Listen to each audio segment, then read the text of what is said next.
actually go from consuming, if they are consuming a high oxalate diet, they hear this and they're like, I eat Pringles and I eat spinach together at the same time. How do they go from that to maybe lowering, or should they remove it, or what's the process there? Yeah, so there's a number of ways to do this, and eventually it would help for you to have actual specific numbers about how much oxalates are in foods, and I'm working on making that more available to people so that it becomes easier. But I can tell you the most natural way to do this is kind of a joke, but it also teaches you a lot. People like my husband and some of my followers' husbands, their wives went out once they learned that they wanted to be off oxalate because of their arthritis and their irritable bladder and they're getting up all night and whatever it is bothering them, they decided, we're going to change the diet. So without asking permission, they went ahead and changed what they bought and what they prepared. And the guys are like, well, going along with it because, hey, it's dinner.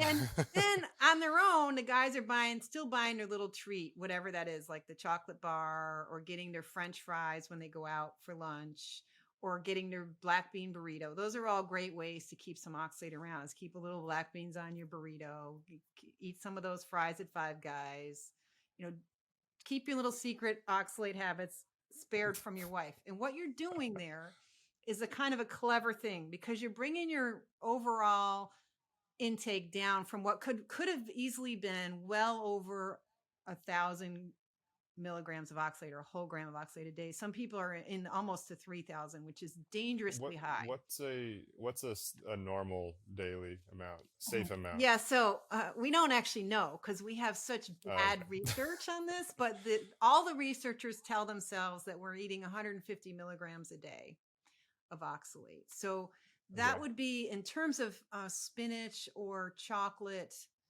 Let me think if I can remember my numbers right. So if we're getting 150 a day, we're probably eating a third of a cup of raw spinach leaves. Or, well, with spinach, it's kind of like, That's nothing. yeah, yeah. No, raw spinach, a third of a cup. I mean, most salads are at least a That's cup and a nothing. half, right? Yeah. So that's what we're getting. That's our normal intake is, let's see, if it's 150, that's, I think of it in leaves. It's like 10 leaves is 50. So that's 30 leaves of spinach a day is normal. And then everything else is just animal products because you're eating only 150 a day. That's what science tells us.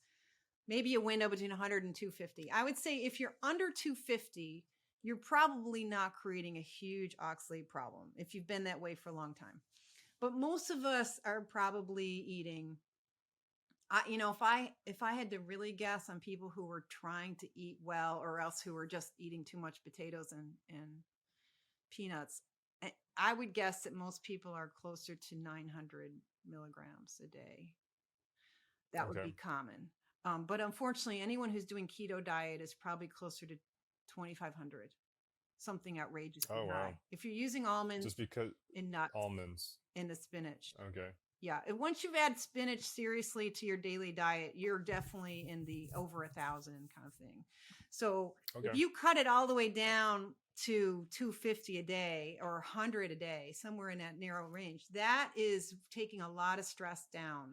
That really high excess amount is lowering the stress and giving your body a chance to adjust.